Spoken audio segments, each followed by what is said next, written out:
दोस्तों, दहेज को लेकर मैं आज अपने हस्बैंड की सोच आपसे शेयर करने वाली हूँ, जो कि उत्तराखंड पुलिस में है।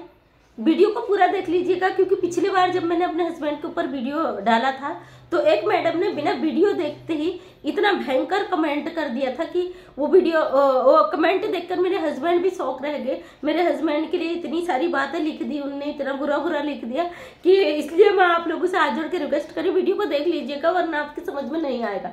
दहेज के लिए जब मैंने अपने हस्बैंड से कहा, ऑलरेडी मेरी 2 बेटियां हैं, जो 10th क्लास में पढ़ती है, एक 9th क्लास में पढ़ती है। मैंने अपने हस्बैंड से बोला कि बेटियां हैं, इनकी पैदा होने से शादी तक हर चीज में पैसा चाहिए और दहेज के लिए भी।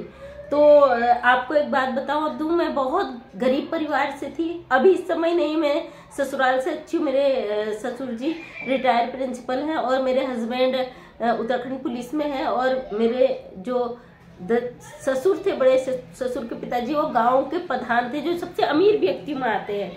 मैं उस फैमिली की बहू हूँ आज, लेकिन मैं गरीब परिवार से हूँ। हाँ, वहाँ हमने नाम सम्मान इज्जत बहुत कमाई, बहुत कम उम्र में शख्सियत मैंने हासिल करी, वो सारी डिग्रियों का ढेर हासिल करा, जिससे आज मैं सम्मानित परिवार में हूँ। और दोस्तों, एक बात बताना चाहती हूँ आपको अपने चैनल के माध्यम से। मैं टीचर थी, लेकिन हमारी इतनी अर्निंग नहीं थी और परिवार की इतनी जिम्मेदारियां थी। एक पिताजी मेरे ठेका लेते थे, बिल्डिंगों के बिल्डर्स थे, लेकिन फैमिली प्रॉब्लम, गांव में रहना बहुत दिक्कत थी, माँ थी नहीं बचपन से। तो जो मेरी शादी हुई तो मेरे हस्बैंड ने जब बात आई, क्योंकि अकेले मुझे ही करना था सब कुछ, क्योंकि मेरी छोटी बहन की शादी मुझसे पहले हो चुकी थी। उस समय मैं क्षेत्र पंचायत थी, तो हमें छोटी सिस्टर की शादी करनी पड़ी, मेरी बाद में हुई। और जब मेरी शादी हुई तो मेरे हस्बैंड ने 1 रुपया दहेज में नहीं लिया, और भी जो मेरे घर की जिम्मेदारियां थी शादी के टाइम में, उन्होंने खुद अपना एक घर समझ के उन चीजों को निभाते हुए आगे बढ़े। जब बात आई मेरी अपनी बेटियों को, मैंने उनसे बात कही तो उन्होंने मुझसे बोला, जब मेरी शादी हुई थी मैंने 1 रुपया नहीं लिया आपसे, और फिर खुद अपना आपके लिए जो मैंने किया तो मैंने खुद के लिए किया।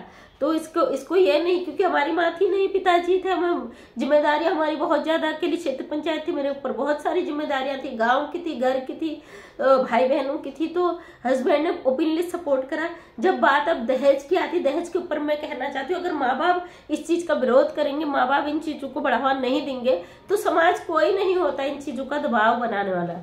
जब मैंने अपने हस्बैंड से इस बारे में बात करी, उन्होंने कहा नहीं, मैं तो दहेज का सख्त विरोधी हूँ। पुलिस प्रशासन में रहते हुए, और मैं जैसे कि मैं एक सोशल वर्कर हूँ, हम इन चीजों का सख्त विरोध करते हैं कि दहेज जो है बेटियों को सबसे ज्यादा मुसीबत की जड़ ही है। क्योंकि उसमें कुछ ऐसी बिरादरी होती है जिसमें दहेज खुद ही लोग जाते, रिश्ता तय करते, दहेज की मांग करते। मैंने ये चीजें देखी जब मैं पढ़ाती थी यूपी में, तो वहां पे एक टीचर जो थे सर, उनकी शादी की बात चल रही थी, तो मुझे लगा कि ये किसी जानवर खरीदने बेचने की, कोई प्रॉपर्टी खरीदने बेचने की बात कर रहे होंगे। जब बाद में वो चले गए तो मैंने उनसे पूछा, सर जी आप किस चीज को खरीदने बेचने की बात कर रहे थे, कि इतने की बात हुई, इतने की बात हुई, क्योंकि मैं सही से समझ नहीं पा रही थी, मैं उत्तराखंड से हूँ।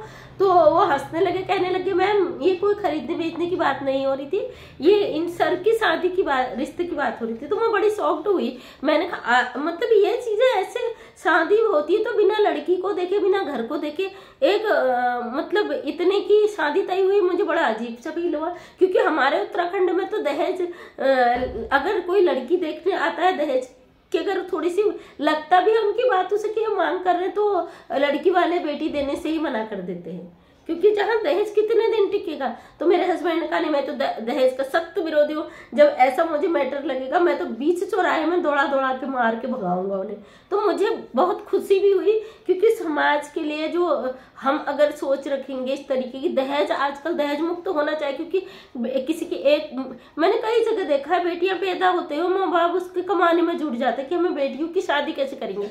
बेटियां पैदा होती है तो उनकी शादी की चिंता पहले पेरेंट्स को लग जाती है। बड़ा दुखद है, बहुत दुख दर्द वाला है। कई ऐसे आप देखते हो यूट्यूब प्लेटफॉर्म पे, किस बारात दरवाजे से लौट जाती दहेज देख के। अभी कुछ समय पहले की बात है, 2-3 ऐसे हादसे हुए थे, उनका टेंट लगा रह गया, उनका खाने का सामान रखा रह गया, बारात लौट गई सिर्फ दहेज की वजह से। ऐसे दोषियों के लिए कड़ी से कड़ी सजा होनी चाहिए।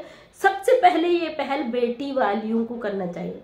बेटियां वाले कदम उठा देंगे कि हमें दहेज देना ही नहीं है, तो कहाँ से उन्हें शादी तो करनी है ना कहीं तो लड़की ढूंढेंगे। जब हर लड़की वाला मना कर देगा कहीं ना कहीं तो उन्हें ये चीजें छोड़नी पड़ेंगी, क्योंकि हम बढ़ावा देते हैं, हम खुद बढ़ावा देते हैं कि हमें अपनी बेटी के लिए कमाना है, देना है, तो वो चीजें लालच इंसान का बढ़ता जाता है। दहेज के ऊपर आप कई कांड देख रहे हैं, मुझे बताने की जरूरत नहीं है, लेकिन जरूरत है आज समाज को दहेज मुक्त बनाने की। मेरी 2 बेटियां हैं और हमने कसम खाई हम किसी को 1 फूटी कौड़ी नहीं देंगे दहेज के नाम से। हाँ, बेटियां हैं, पढ़ लिख ले, अपने पैर पर खड़े हैं, जो कमाए या जॉब करे वो उनका अपना अधिकार है, उनको स्वतंत्र जीने का अधिकार है, लेकिन एक ऐसा माहौल हम खुद ही देते हैं लड़कियों को, एक दहेज रूपी श्राप के तौर पे जो हम पालते हैं पूछते हैं, उसके बाद विदा कर देते हैं दूसरे एक लालची भेड़ियों के हाथों में छोड़ देते हैं। वही चीज हमारे बच्चों के लिए घातक बन जाती है।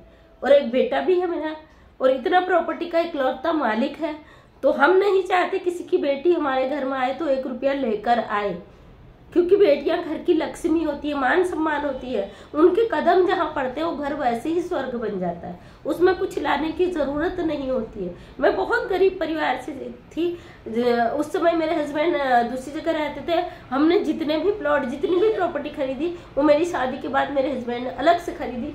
और सबसे बड़ी बात ये बता दूं कि उत्तराखंड पुलिस में होने के बावजूद वो एक ऐसे बंदे हैं जिनका आज तक पुलिस की जो फाइल होती है उसमें लाल रेड स्क्रेच खींच देते हैं जब थोड़ी सी कमियां होती है। मेरे हस्बैंड की 21 साल की सर्विस में कभी एक लाइन नहीं खींची, और उनका कई लोगों को कट जाते हैं, चालान कट जाते, कई लोगों का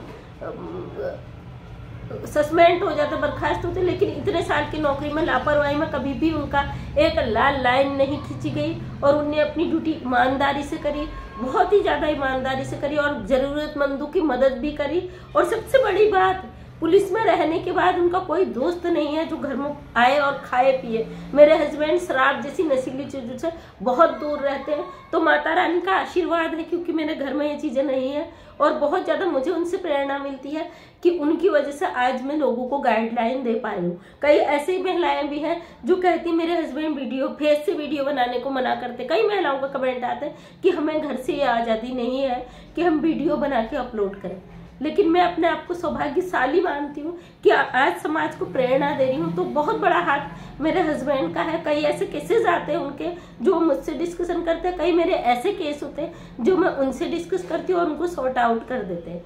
और ज्यादातर मुद्दे हमारे थाना से अटैच क्वार्टर है तो लोग घर पे ही आ जाते हैं और हम सुलझा भी देते हैं, जिसको जिस तरीके की हेल्प होती है उस हेल्प को करते हैं। तो दोस्तों, आज का जो मेरा मुद्दा था बेटियों के लिए जो दहेज मुक्ति का था, उसी पर था। मैं चाहती हूँ इस पर एक कदम उठना चाहिए, इस पे लोगों